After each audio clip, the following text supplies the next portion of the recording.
This is part 3 of Kent Hovind's seminar. If you haven't seen the other parts, don't worry about it. This is independent of the rest. You don't have to see 1, 2, 3, 4, or 5 to understand what's happening here. When we left off, Kent Hovind was trying to convince us that the Bible is specifically referencing dinosaurs and not elephants or some other big creature when it talks about behemoth, for example. Kent absolutely insists that it's a dinosaur and needs you to believe that it's a dinosaur too, because he needs dinosaurs to have existed on Earth simultaneously with man for his interpretation, his flawed interpretation of the Bible to make any sense. Okay, with all that being said, let's keep listening to Kent Hovind talk about dinosaurs and how they lived beside man. God makes beautiful things, and Satan always tries to destroy them. Hey, question. How big is your God? I mean, do you ever think about that? When you... Of course, any Christians listening to this will be offended by the question. My God is the biggest and the best. Stop and pray, and you say, Heavenly Father, do you have any idea who you're talking to? I mean, have you ever stopped and just thought about that? Who are you about to talk to? I mean, you sit down for lunch, and you're going to pray. Okay, bless the bunch as they crunch the lunch, amen. We expect God to come like a puppy dog when we call, don't we? Well, God specifically told us to pray through his son or whatever, didn't he? I don't think anybody expects God to show up like a puppy dog. That's kind of a weird way to phrase it, but I specifically remember prayer being encouraged in the Bible, right? Okay, God, I got time for you now. Pay attention. Now, here's my prayers. Give me this, give me this, give me this, give me this, and give me this, and give it quick. Doesn't he have unlimited attention span? I'm just saying. It's weird that Kent is taking this route. That's about what it boils down to, isn't it? I mean, have you ever stopped and really thought who you're talking to? How big is your God? Hey, is your God big enough to tell you what to do and you just simply do it without question? For instance, does God tell you what kind of clothes to wear? Now, 1 Timothy says the women should dress modestly. See, my daddy always said, if you're not in business, don't advertise. Well, Timothy has a lot to say, so a lot of unhinged, disturbing stuff to say about women. So, I don't think I would take Timothy's advice on anything, literally anything. And wasn't it actually Paul that was writing it? I'm pretty sure it was. I don't remember exactly who wrote that, but yeah. Whoever wrote it, whichever person, I think it was Paul, was a monster. Just a monstrously terrible person, and is at least partly to blame for the rampant misogyny in the United States nowadays. At least partly. Yeah, okay. Does God tell you how to cut your hair? 1 Corinthians says it's a shame for man to have long hair. Oh, when I got saved, I was a lifeguard. Nice suntan, long blonde hair. I read that and said, whoa, wow, I better go cut it. Doesn't the Bible have a different verse that contradicts that? I feel like it does. Hang on. Bible verse, long hair. I may be wrong here. If a woman has long hair, it's her glory, for hair is given to her for a covering. Does not nature itself teach you that men that wears long hair, it's a disgrace to him? Something like that. All the days of his vow of separation, no razor shall touch his head until the time is completed for which he separates himself to the Lord. He shall be holy. He shall let the locks of hair of his head grow long. I think that was in reference to Samson. That's weird, right? Because we have a verse in 1 Corinthians that condemns long hair, and the Old Testament seems to encourage long hair on men with Samson and others, right? Judges 13:5. For behold, you shall conceive and bear a son. No razor shall come upon his head, for the child shall be Nazirite to God from the womb, and he shall begin to save Israel from the hand of the Philistines. When I was little, I think we pronounced it Philistines. Philistines. Now I call it Philistines. I don't know why I changed. It's just, maybe I listened to so much Kent Hovind and so many debate bros, so many Christian debate bros that I just changed my mind. Point is, there are verses in the Bible to back up any position you want. If you want to have long hair as a man, you can. You can find the Bible verses that support it. If you want to have short hair as a man, you can do that too. There are Bible verses to support it. The Bible is is contradictory all the way through, like beginning to end, non-stop contradictions. You can find a verse to justify any position. Any position. It's just a no question. It's a no-brainer. God, you're not happy? Yes, sir. It's absolutely no-brainer. How big is your God? I mean, who is God of your life anyway? If he's really God, then you read the book, you do what he says, end of story. Hey, does God tell you what kind of speech to have? Ephesians 4 says, let no corrupt communication proceed out of your mouth. Is God happy with everything coming out of your mouth? Out of the abundance of the heart, the mouth speaketh. That's particularly interesting to me that he would take that position because his friend Matt Powell, his current friend, says some deeply disturbing things, uses slurs for at least the LGBT community constantly. That's like his whole bit. He loves using slurs against the LGBT community. At the very least, the LGBT community. I don't know if he says it against like the black community or whoever else, but it wouldn't surprise me if he did. Deeply disturbing stuff. And once again, close personal friend of Kent Hovind. When you hear him cuss, by the way. Does God control what you watch on TV? Psalm 101 says, I will set no wicked thing before mine eyes. Hey, do you put wicked things in front of your eyes? Suppose you made a rule around, suppose you made a rule around your house.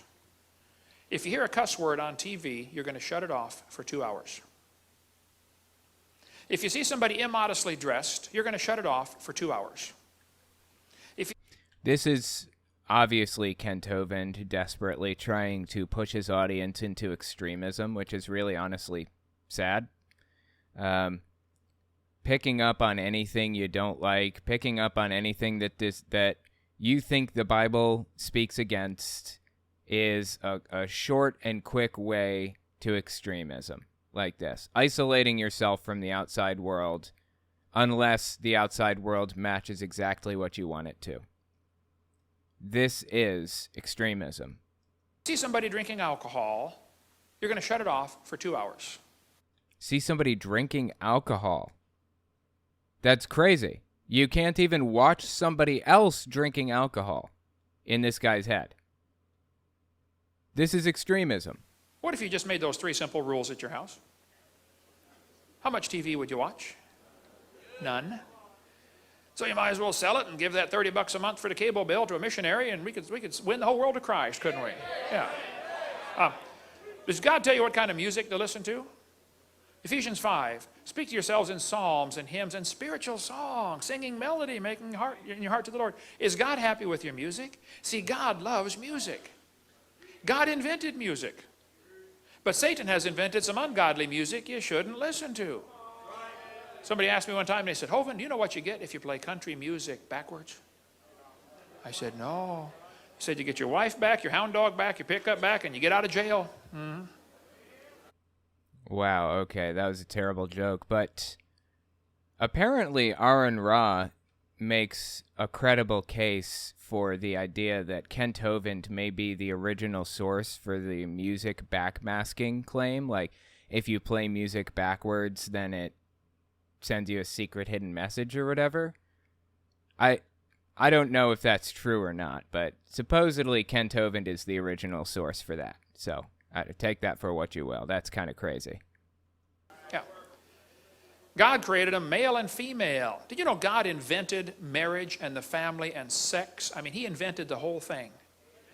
And he wants it to be wonderful. But so he put some rules down. Boys, don't touch the girls till you're married to them.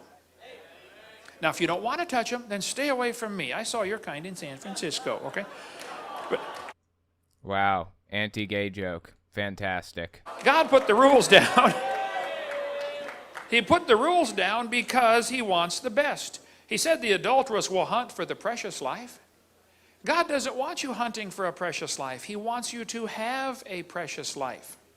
Hey, do you know why these Hollywood folks have to get married again every 6 months? Or Britney Spears, 55 hours. Jennifer Lopez, 7 months.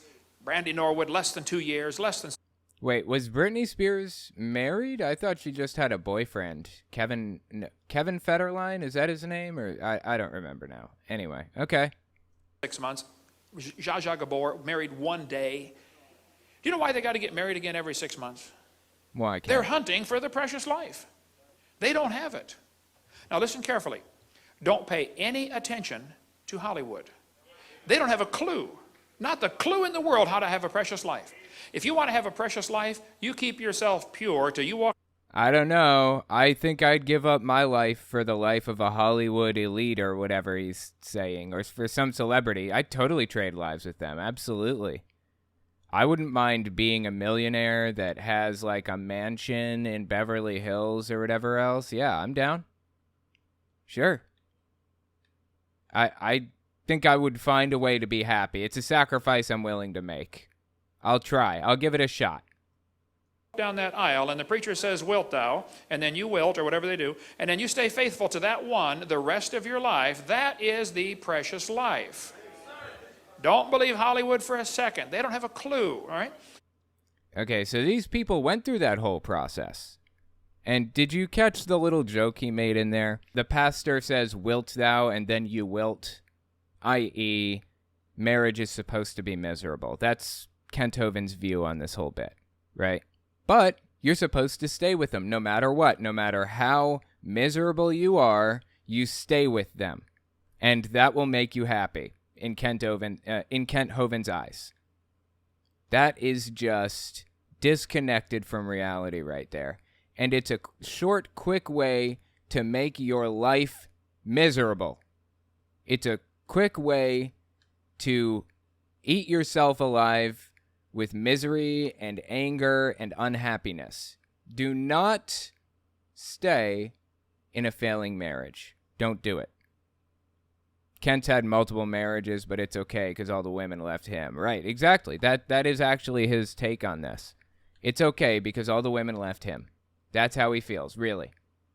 He's had a minimum of 3. Mary Toko, Cindy Lincoln. I think those are the 2 most recent. And then Joe. I don't know what her last name is now. I'd be willing to bet he's had so many failed marriages because he is of the mind that women should worship their husbands like they worship God and give them 3 burnt offerings a day, i.e., cook for them. That's his view on it. That's what he thinks the Bible says about it. That's unhinged. God created the living creatures, every living creature. God made the dinosaurs. He made them. And Satan said, you know, there has to be some way I can use dinosaurs against God. But he couldn't fool Adam, not with dinosaurs. Adam named them. Can you imagine the devil walking up to Adam and saying, hey, Adam, did you know dinosaurs lived millions of years ago? It's funny that he says he named them because we can actually trace the origins of the dinosaurs' names back to recent modern history. So I don't know. The Hepatosaurus, the Brontosaurus. I mean, did Adam name those? Did Adam name, like, the lion and all that? According to Kent, he did. We can trace the lineage, or we can trace the origins of these names back. We know who named them, and it was not Adam. I'm just saying. They are mostly Greek/Latin roots. Yeah, mostly they are. Did you know dinosaurs lived millions of years ago? Adam would say, are you stupid? There's one in the backyard right there eating on a cherry tree. I mean, what do you mean millions of years ago? The devil couldn't fool Noah. I mean, he fed him every day. But for the next 4,000 years, dinosaurs became more rare. They were dying off or being killed off or whatever, you know, some of the reasons they died. And by 1809, they were just nearly extinct. And somebody found the bones and put one together. This guy really does believe that dinosaurs were alive up to 1809. The evidence does not support that. In fact, the evidence disproves that completely. But the evidence that disproves it, he just ignores. He pretends it isn't even there. Bizarre stuff, dude. 1809, first dinosaur that we know of, put together for a museum. Satan was there that day and said, wow, here's my chance. These critters have always lived with man. I know that, and God knows that. But these people don't know that. So the devil said, I think I'm going to tell everybody they lived millions of years ago. And if they believe it, it'll make them doubt the Bible. Why would it make them doubt the Bible? No, it doesn't make anybody doubt the Bible. They could have lived millions of years ago, and the Bible could still be true. They're not mutually exclusive. You just need to reinterpret your understanding of the Bible. This is the problem with Kent Hovind. We recognized that the Earth is older than 6,000 years, based on the evidence, and instead of accepting that evidence, Kent Hovind comes up with a conspiracy theory to explain how the Earth could be 6,000 years old, and everybody's lying to you about it. Everyone's trying to trick you because they hate God. Or you could just say the Earth is as old as evidence shows that it is, and your interpretation of the Bible is flawed. The Bible doesn't come out and say the Earth is 6,000 years old. There are a bunch of different explanations for this, but this guy refuses to accept any of them. He unnecessarily inserts conspiracies where they don't need to be, honestly. And boy, has it worked good. You know, for the last 200 years, kids have gone to kindergarten and they get a book like this. I can read about dinosaurs. Would anybody like to take a wild guess at what the first sentence in the book says? Millions of years ago. Hey, how many kids are being taught that in your town? Hopefully all of them, because that is scientifically accurate. At your expense, you are paying for the destruction of the next generation. Now, maybe that doesn't bother you, but it bothers me. And if you think I leave my gorgeous wife and travel all over the world, been gone, let's see, over 200 days a year for years now, flew 215 times last year, spoke over 900 times. If you think I leave my I don't know about that. That seems a little bit high. He does accept debates anywhere he can go, but flying 215 times? That's literally once every other day, I think, right? I mean, there are 365 days in a year, so it's more than once every other. That's almost flying every single day of his life for years. That's a little far-fetched, but okay. Whatever. Let's keep listening. Over 900 times. If you think I leave my gorgeous wife and my 4 grandkids because I like being gone, you are mistaken. Okay? They'd much rather be home. But there's a war going on. Somebody's got to warn the troops. Hello, to arms. The British are coming. You know, pick up your gun, guys. Let's go. There are kids by the billions being brainwashed on this planet. And Satan is using dinosaurs to do it. Nearly all the books say millions of years ago. And then we got some Christians that totally ignore the subject because they don't have an answer. No, because you can accept that science is correct and also believe the Bible simultaneously. They're not mutually exclusive. That's why they're ignoring you. Well, study to show yourself approved unto God. Get the answer and go share it with somebody, okay? Millions of years ago, the book says. I go to museums all the time. Just makes my blood boil.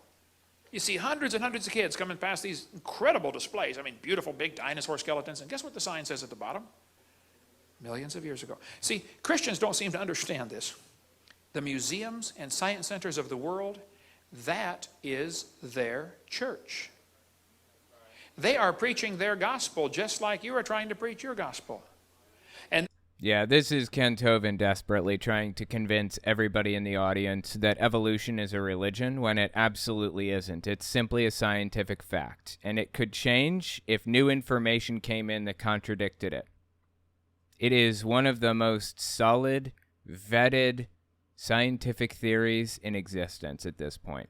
they're using your tax dollars to preach their gospel. That's how it happens. Millions of years ago. The Bible says, Behemoth lieth under the shady trees in the covert of the reed and fens. Now, the word fens is an Old English word that means the swamp. You know, the biggest swamp in the world is in the middle of Africa. It's called the Likwala Swamp. That swamp is huge. Most Americans don't appreciate the size of Africa. Here's what Africa looks like next to the entire United States. Africa is humongous, and the reason that people underestimate how big it is because we use flat maps, but the Earth is actually, you know, a globular spheroid, or an oblate spheroid. So when you look at a flat map of Africa, it looks smaller than it actually is compared to everything else because it's closer to the equator. And that's kind of how we build the map, is equator-centric or whatever. Africa is ginormagantuan. Africa's gigantic, okay? That Ginormagantuan, Kent. Use the right word. swamp is bigger, is the same size as the state of Florida, 55,000 square miles. That swamp is huge. Did you know that swamp today is 80% unexplored? In 1885, Congo in Africa was taken over by Belgium, and it was called the Belgian Congo for many, many years. In 1960, the communists liberated them. You know how the communists liberate countries. They kill everybody. Okay, you're free now. Yeah, anyway. What? Yeah, I mean, I'm not a communist, and I'm not in favor of the USSR by any means at all, but yeah, that's beside the point. This is just Kent getting super political again. Just give it up, Kent, please. There were reports in that swamp from the 1700s when the missionaries went in there and said, man, there are dinosaurs still living in that swamp. Dinosaurs still alive? 1910, New York Herald ran an article about dinosaurs still living in Africa's swamps. 1910. Awesome. In that case, we should see evidence of it, right? We shouldn't have to wonder. Saturday Evening Post. We shouldn't have to wonder. We can just go there. We can just find out, is this true or not? Unfortunately, there's absolutely no evidence of what Kent Hovind is saying here. None. 1948. There could be dinosaurs still alive in Africa. A big game hunter named Mr. Gobbler returned from a trip to Angola. What a name, Mr. Gobbler. He announced to the Cape Town newspaper, the Cape Argus, that there was an animal of large dimensions, the description of which could only fit a dinosaur. The natives call it Chippewa. Okay, I don't believe any of this. If there's one thing I've learned from watching Kent Hovind videos is that he outright lies about things, like intentionally doesn't tell the truth. I know it's intentional because he's had this stuff explained to him a billion times. For example, how evolution works. I know people who have sat there and explained it to the guy. And he still misinterprets evolution. Despite having it explained to him, he still tells people the incorrect information about it.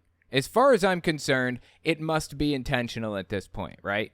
That's what it seems to me. Anyway, he has notoriously, throughout the entirety of these 3 seminar series that he's done, straight up lied about this stuff. I'll check these sources, and they're fake. They don't even exist. Or he cites his own creationist website for some stuff. I mean, it's completely ridiculous and completely 100% untrustworthy.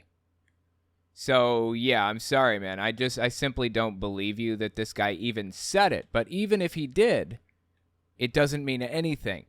Does not mean that there are dinosaurs in that swamp. If there are, we should be able to verify that with evidence. Guess what we don't have any of? We have no evidence of the claims that you're making right now. In Central African Republic, they call it Nguri. You just did a number trace, and it leads to Charles Davis. Interesting. Okay. Well, I mean, this is listed as from missionary Chuck Davis, so I guess that number does lead to that person. I have no reason to trust a missionary. If this is real, show me the bones. If this is real, there should be evidence beyond this creationist nutcase says it's true. If it's real, he should have absolutely no problem proving it, right? Roy Mackal went there in 1980 on an expedition. He spent $250,000, went back again the next year, went to that swamp. He said it's the most miserable swamp on planet Earth. The mosquitoes landed on them at the rate of about 1,000 an hour constantly. I mean, like swarms of dust around you. Bloodthirsty mosquitoes. 95 degrees, 95% humidity all the time. As they traveled around the swamp, the natives talked about this animal called Mahamba. He said, what's that? And they showed him a crocodile. Oh, yeah, that's the Mahamba right there, Mahamba. He said, how big does it get? They pasted off on the sandbar, 50 feet long.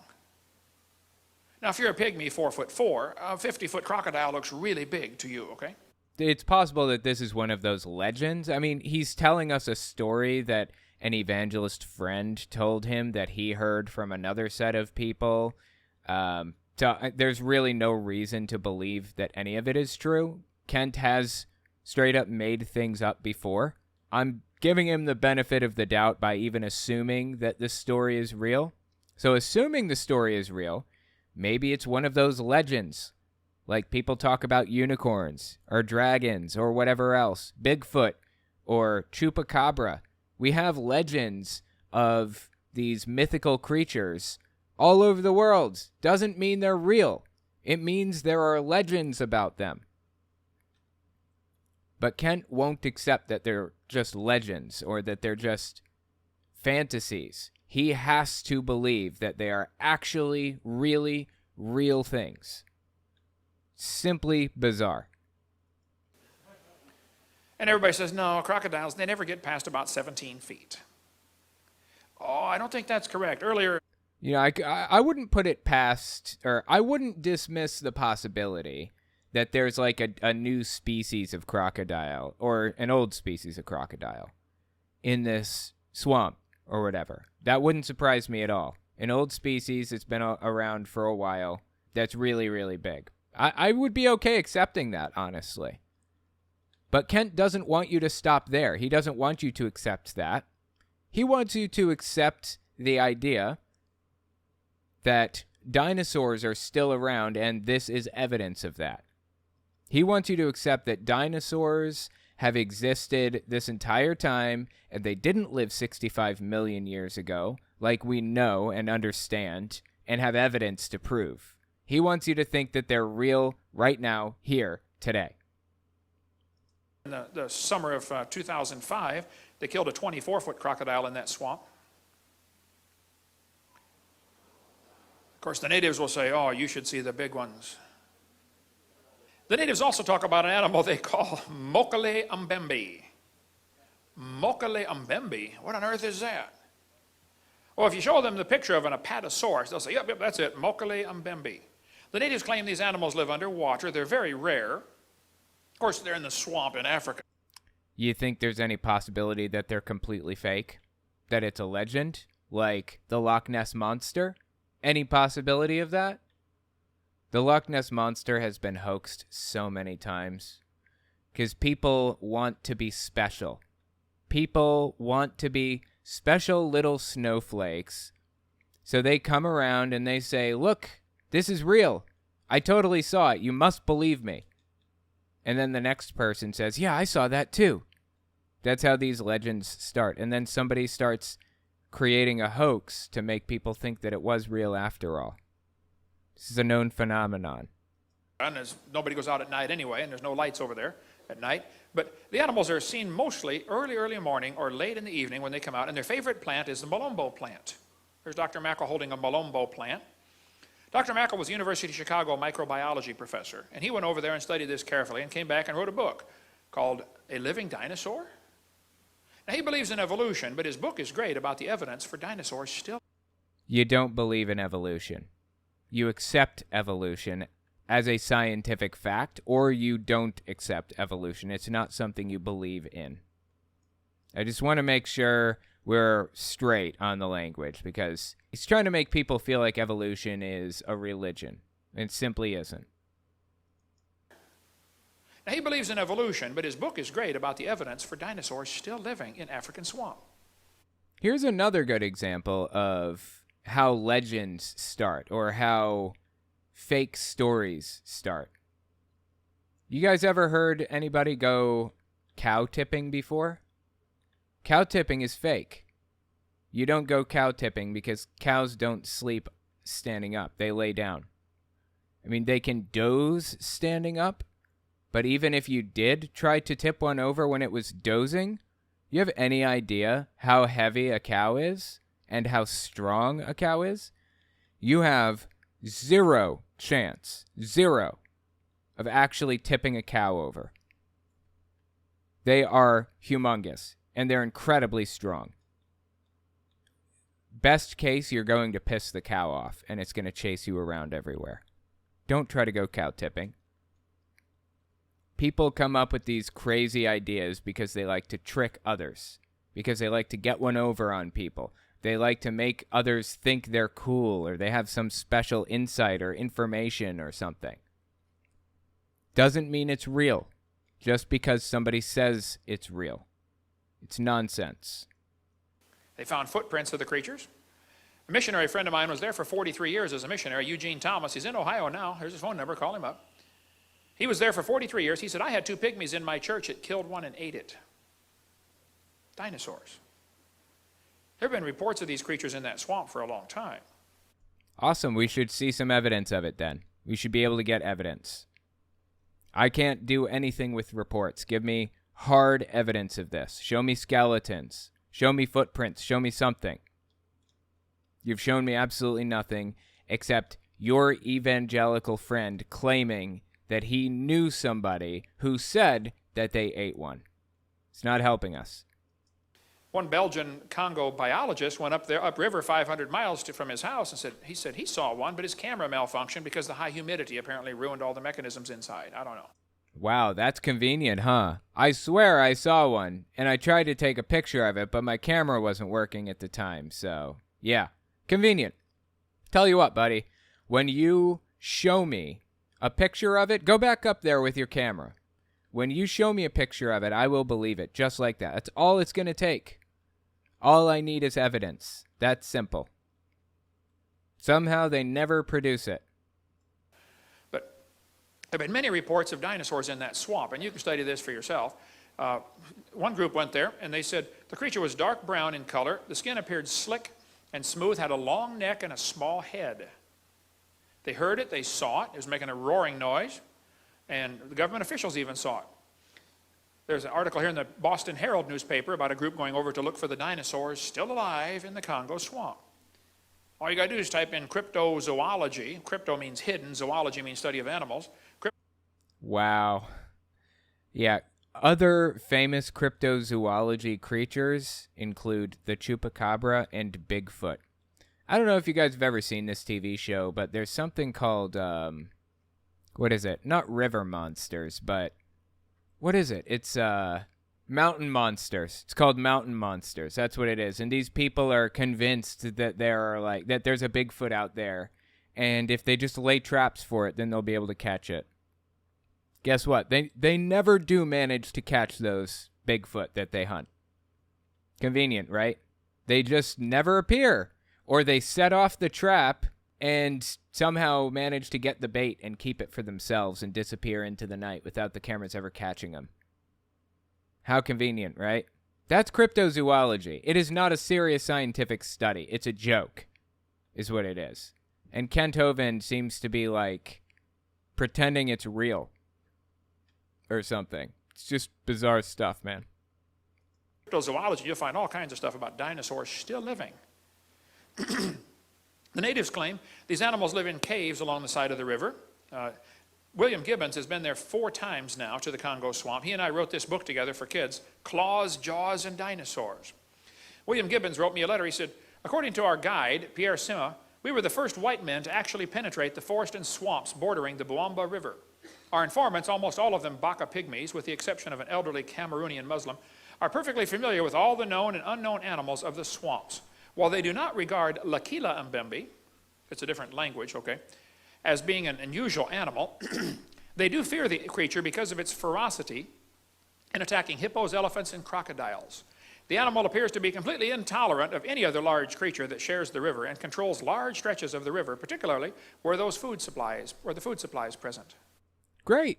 If there are so many of them, and they are so aggressive, and they're willing to fight for their territory and all that, we should be able to find them, right? It should be an easy thing. They're everywhere, aren't they? Isn't that what he just said? They control large swaths of the river. Go there. Take a picture. Show me. It's all you got to do. It's all it would take. The 2 suspected dinosaurs... But you notice what Kent is doing here. He's making a claim about an area of the world where it's very, very difficult to get and very expensive to get. So anybody who's arguing with him, like me, for example. I don't believe you, Kent. It's hard to outright disprove his claims because I don't have the money to fly to Africa, to this remote part, and find this lost tribe that he's describing that has seen these dinosaurs and then go on this trek. That's the problem with these types of claims. They're unfalsifiable for basically anybody. He can claim it until he's blue in the face and no one can prove him wrong because we don't have the money to go all the way out there. This is why the burden of proof rests on the claimant.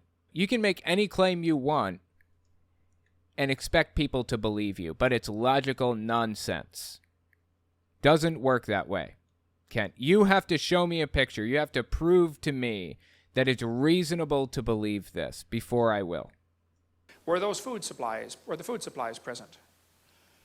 The two suspected dinosaurians, Mokele Mbembe and Ngubu, are observed and encountered on a regular basis. I questioned an older Baka couple that work on Pierre's plantation. Like most pygmies, they are very familiar with the flora and fauna of the region.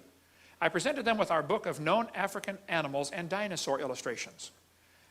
About 98% of the dinosaur illustrations were rejected, except for two, which they picked out without hesitation, that they had observed: a sauropod dinosaur and a triceratops.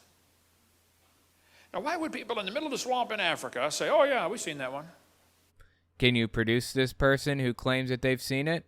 Or is this just a blind claim that you're making with absolutely... we have to take your word for it, right?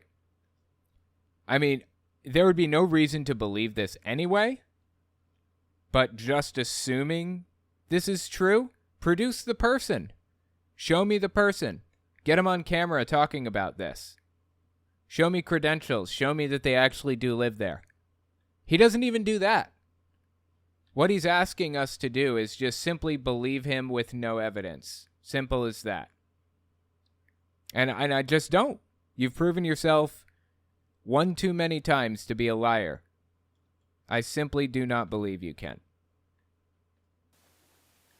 Missionary Cal Bombay was there for years in Kenya. He said he and his wife saw one of these creatures, but the plates on the back were bigger, more like a stegosaurus.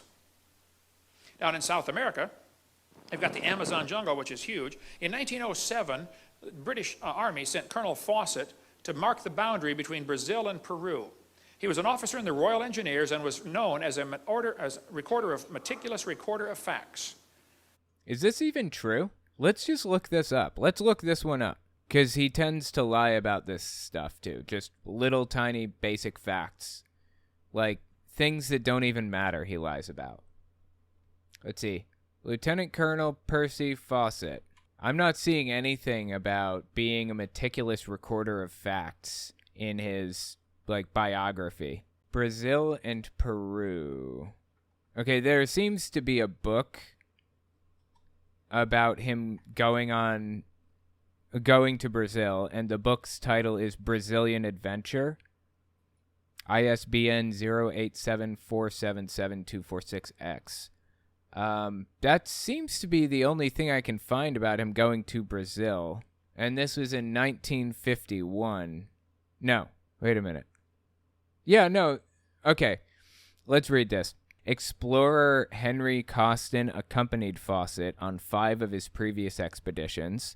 Costin expressed his doubt that Fawcett would have perished at the hands of native Indians, as he typically enjoyed good relations with them. He believed that Fawcett had succumbed to either a lack of food or exhaustion. I guess he got lost in a final expedition in 1924.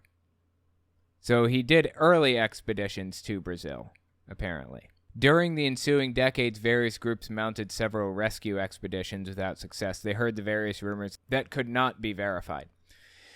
While a fictitious tale estimated that 100 would-be rescuers died on several expeditions attempting to discover Fawcett's face, the actual toll was only one, a sole man who ventured after him alone.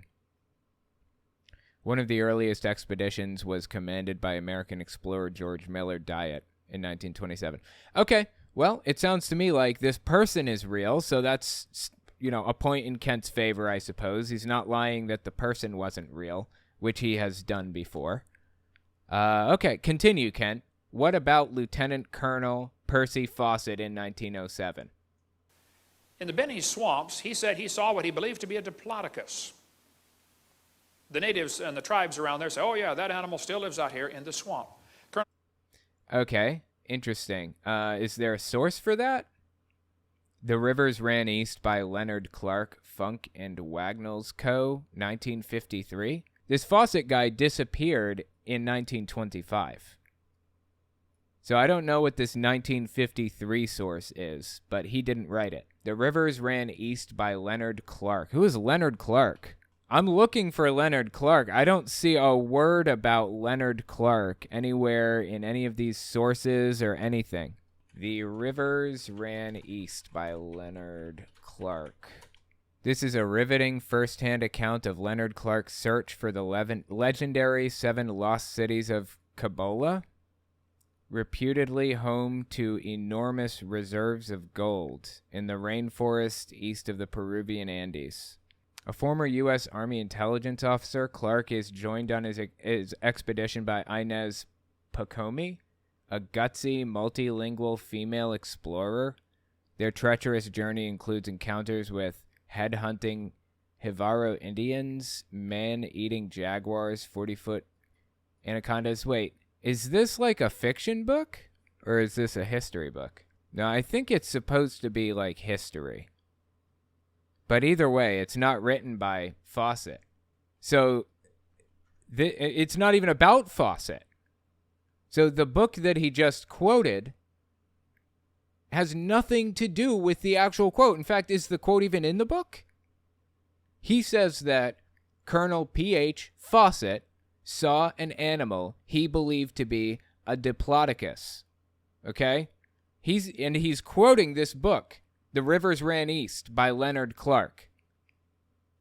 Leonard Clark wrote that book 30 years after P.H. Fawcett died, and it isn't even about P.H. Fawcett. It's about Leonard Clark. Why did he quote this book? Am I missing something? Or is Kent just straight up lying? I think the dude is just lying. Am I missing something? Does somebody in the chat know more than me? I think Kent Hovind threw out a quote about this guy seeing a dinosaur. The quote isn't in the book, but not only is the quote not in the book, the quote's not even about the guy that quoted it, and it's not even written by him. It's not written about him or anything. This seems like a straight up lie to me. Like, look, I just picked out one random thing, one random source. I was like, you know what? Let's just fact check the next thing we come across. I was like, why not? I fact check it, and it turns out to be fake. This is what Kent Hovind does. Okay? This is why you have to check everything. Every single thing the guy says, even the most innocuous claims. He claims the bristlecone pine, the oldest bristlecone pine in existence, is 4,300 years, which matches up with the Ark. It's not. It's 5,000 years. That does not add up. That does not match up with the Ark. He lies about everything, every word out of his mouth. This just blows me away, seriously. And people were playing this in school, for school kids. This is what I'm talking about right here. I haven't been fact-checking every single thing throughout the entirety of this. Like, just the odd thing here or there I fact-check. The first thing I fact-check in this part is fake. It kills me, man. The natives and the tribes around there say, oh yeah, that animal still lives out here in the swamp. Colonel Fawcett's son made sketches of the footprints. In 1883, Scientific American ran this article before they got committed to evolution. An article like this would never make it in Scientific American today, because now they're dedicated to preserving the theory. Obviously, this is completely made up. Like, all of this is BS from beginning to end. Like, the book that the source he gave us wasn't even real. But they said the Brazilian minister at La Paz, Bolivia, had remitted to the Minister of Foreign Affairs in Rio photographs of drawings of an extraordinary saurian killed on the Beni after receiving 36 balls. By order of the president, the dried body, which had been preserved and was sent to La Paz. It was 12... I'm comfortable saying I don't believe a single word out of his mouth right now. Meters long, 39 feet from snout to point. It had scale armor. The neck is long, the belly large and almost dragging the ground. Professor Gilvetti examined the beast, said it's a member of a lost species. The Indians in that region make small earthen vessels in the same shape, probably copied from nature. Dinosaurs? Vaughn Goff called me 3 days ago, because I was driving up here to Indiana. He said, yeah, the natives in his area talk about a lizard that's 30 feet long, 5 feet tall, makes a thundering noise to startle its prey. The native Waiwai Indians call it Uru Feri, and they are terrified of this creature. Here's his email. I'm so stuck on the fact that this dude just straight up lied about this book still. Like, I am still stuck on that right now. Yeah, he's providing this guy's email. Once again, he's a missionary to Amazon. If you have this information, show it to me. Show me the proof. I don't want to hear a missionary's tale. I want to see photographs. I want to see bones. I want to see hard evidence. I'm sorry, Ken. I don't believe you or anybody connected to you for obvious reasons. I don't need this guy's email. I need evidence. So ridiculous, dude. So ridiculous.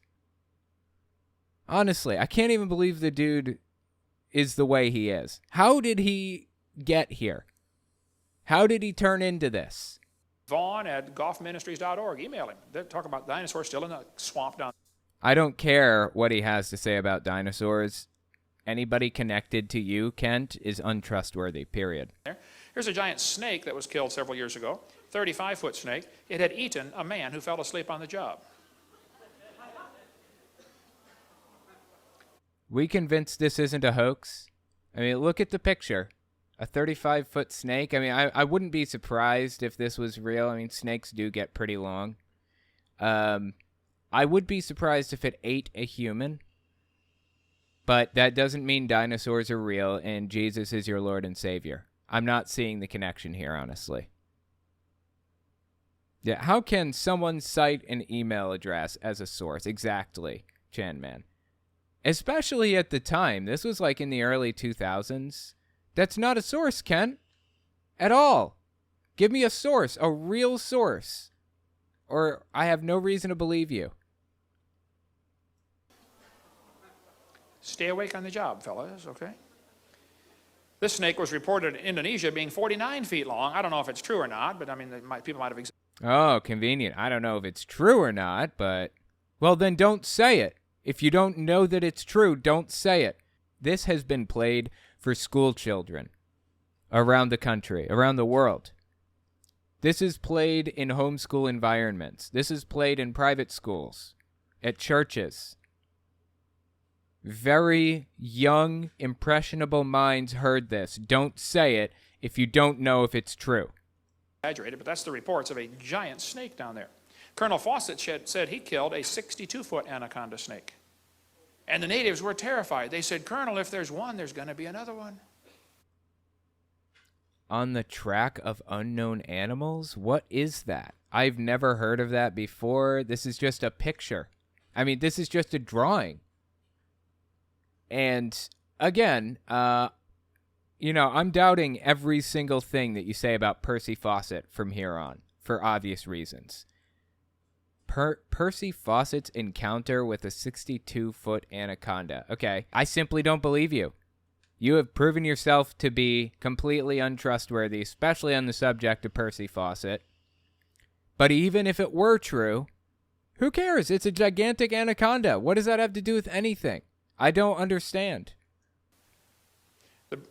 A giant anaconda does not equal Jesus is my Lord and Savior. Officials of Brazil-Colombia boundary in 1933 killed a 98-foot snake, 2 feet in diameter, weighed 2 tons. The cook from a hotel in Amazon said they saw a 100-foot snake that the military hunted down after it killed and eaten 2 soldiers. The head was 5 feet long. Reuters news service. Got any evidence of that? Look at his evidence. Story told to me by missionary to Ecuador on January 23rd, 2000. Christopher Jadick, and he gives us his address and phone number. Thank you so much. for the source, Kent. That is so useful. Absolutely obnoxious. Absolutely obnoxious. Absurd. Like, just how does he is shameless, honestly. He's shameless. Killed and eaten 2 soldiers. The head was 5 feet long. No evidence whatsoever. None. Reuters News Service reported a 130-foot snake back in 97. This thing floated down the Amazon River. Reuters is trustworthy, so let's look this one up. Monstrous boa reported by terrified villagers. This is very specific. Let's see if we can find it. No. I'm not finding it. I searched monstrous boa reported by terrified villagers. That's the name of the article here, right? Reuters, August 20th, 1997. Nothing. I use Reuters for all of my news sources. Reuters is fantastic. I love Reuters to death. They're super trustworthy. Not seeing this at all. It's nowhere to be found. I mean, I'm looking through the sources here, nothing. We can go all the way back to August 20th, 1997 and look at the news reports released by Reuters that day. And I'm not seeing anything here. Nothing.